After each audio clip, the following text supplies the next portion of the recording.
Hey guys, I haven't done a vlog in a very, very long time, and so I figured maybe it was time to do that. As you can see, I am wearing a chef's coat, and this is probably the last thing I'd ever think I'd ever be wearing in my life. Never in my life did I see myself going down this career path. But so that's why this video is called "An Aspie Goes to Culinary School." Um, I recently left almost 6 year career in crane lift engineering to go to culinary school, and right now I just completed week 10 of my first trimester at the Culinary Institute of America, San Antonio. And so that's kind of why I'm doing this vlog, is just to kind of share my experience as an Aspie going through culinary school. So maybe my fellow Aspies, or just anyone, can get an idea of what that might be like. So, what are some things that play into our strengths versus weaknesses on those of us on the autism spectrum in culinary school? Well, first things first, I'm just going to shoot straight with you. You will be sensory overloaded, especially your first few days in the kitchen. Everybody's running around like a chicken with their head cut off. Most of your classmates probably don't really know what they're doing yet, and neither do you for that matter. So, those first few days, very, very stressful. Sensory overload is a thing. Be sure if you need to step out of the kitchen for a few minutes, you let your chef instructor know.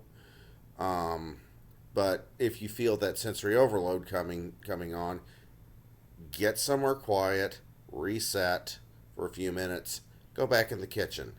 And it doesn't just stop at day one. It's going to happen multiple times through your culinary school career. Just the other day, I had a little mishap where I overcooked. I got this beautifully tornado potato that I overcooked, and when I went to pull it out of the water, it fell apart on me. Grand, right? And for those of you who know how hard that perfect tornado is, you'll feel my pain. But yeah, I damn near had a meltdown. So yep, it was one of those. I'm like, okay, breathe, step out of the kitchen, compose yourself, get back in the kitchen, go from there. Don't underestimate the power of getting to privacy if needed. Take a bathroom break, do what you need to do. Second of all is, I know I've had this problem personally where, yeah, I maybe come across as a little weak at times. Be forewarned, for whatever reason, this is an industry that attracts a lot of cluster B personality disordered type of people. Your narcissists and your psychopaths and people of that nature. And let's be honest, those kinds of people like to prey upon us. They like to prey upon those of us with disabilities because they think we're easy targets. That's just all there is to it. So definitely be on the lookout for your classmates who might be this way. It was my luck. I got paired with one in my little sub team very first day of class. That was not fun, but just before and but you can look at it in maybe a little positive light. It can really help you with your boundary setting. Those of us on the autism spectrum, I think, do struggle with setting boundaries. So this can actually be a good avenue for you to practice that skill. So that's actually not all a bad thing for us.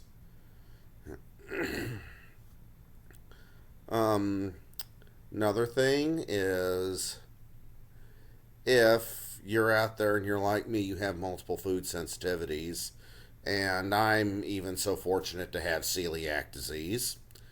I only say that half sarcastically because if I hadn't got diagnosed as a celiac, I'd never be here because I never really cooked before that. And of course, you know how hard it is to eat out gluten free. So that's when I started cooking for myself when I got diagnosed.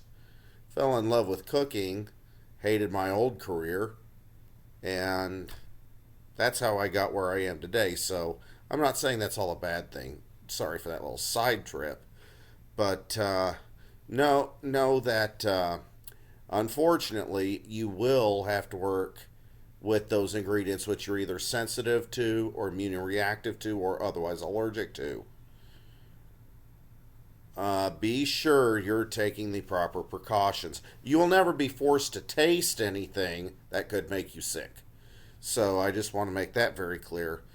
But make sure you're wearing an N95, like an N95 mask, none of these BS cloth masks we all had to wear for COVID, but a bona fide, a real good filter that's going to filter out, especially flour dust, because that's what's going to hit you the hardest. So, and make sure you're wearing gloves. Of course, this is nothing I should have to tell you, but I know many of us on the autism spectrum, myself included, have those food sensitivities. So I just thought I'd mention that. Um, this is a high stress environment. It's noisy, so going back to the sensory overload, you might or might not benefit from wearing like musicians' earplugs that are just going to reduce the volume of everything, but that you can still hear people talking around you. So if you're especially sensitive to sound, that might not be a bad thing. Um, also, and of course the uniform can present some sort of sensory overload also because it is heavy and bulky and hot and sweaty, and so my recommendation is, if you can find one before you go to school, if you can find one, find a chef's coat somewhere and just wear it around the house for a little bit just to kind of get used to it. It took me a few days to get in the kitchen to get used to the chef's coat, but just kind of get used to wearing that bulky, heavy clothing on your person. Um, so now, and how can culinary school play to our strengths?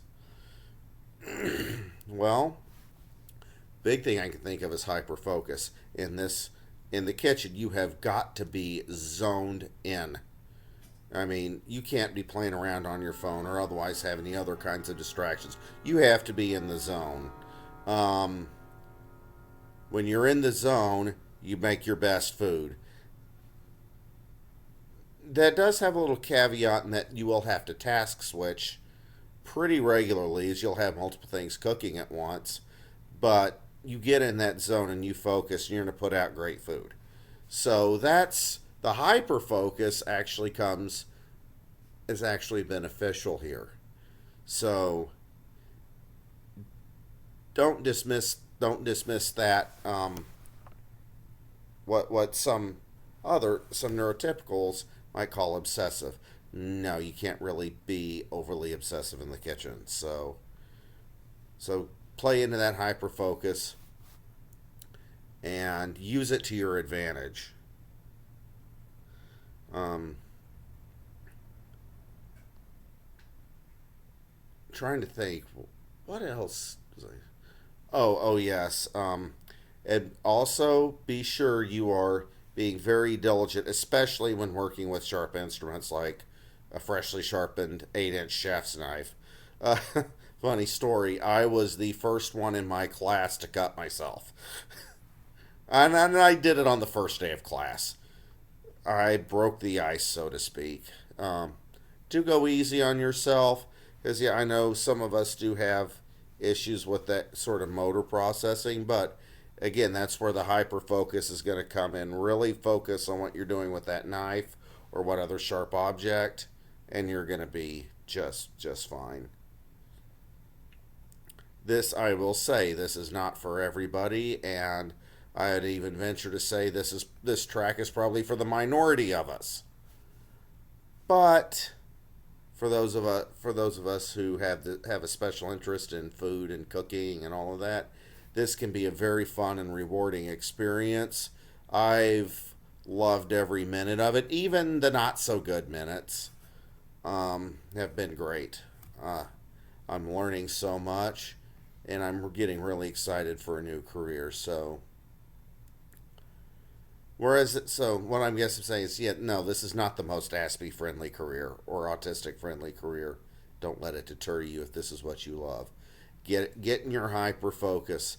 Many of us super taste. That's gonna come in really handy when you're evaluating not only your own dishes but those of your classmates and even that of your chef instructor, because your chef instructor's demo basically is your template for what you're trying to recreate that day. Pay attention to what you're tasting. Really use your sensory sensitivity there. Said, I know I super taste. I know many of us do. I don't. My sense of smell isn't amped, but I know a lot of ours are. Again, use that also because we cook with all five of our senses. That's one thing my chef instructor mentioned on the very first day of class. So these are just things to think about if you are on the autism spectrum and you want to go down this road. Make self-care is very important here. Again, make sure you get to someplace quiet if you feel that sensory overload starting to build up. Be very mindful when you're working with any kind of sharp or hot instrument. Really zone in, and you're going to be just fine. And oh, oh yeah, and like I said, if you need to wear ear defenders or whatever the case might be to turn down the volume in that noisy kitchen, do so. But again, you'll want to be able to hear what everyone around you is saying. So, just these are some things to keep in mind. Um, all right, that's about all I had for you. Just sharing my experience, and yeah, I think that's it. You have any questions, let me know. I'll be glad to answer them for you. And maybe one of these days I'll see some of you at CIA San Antonio, and by then I may be an upperclassman, and I'll kind of take you under my wing, as it were. So that's about all I had to say. So good night for now.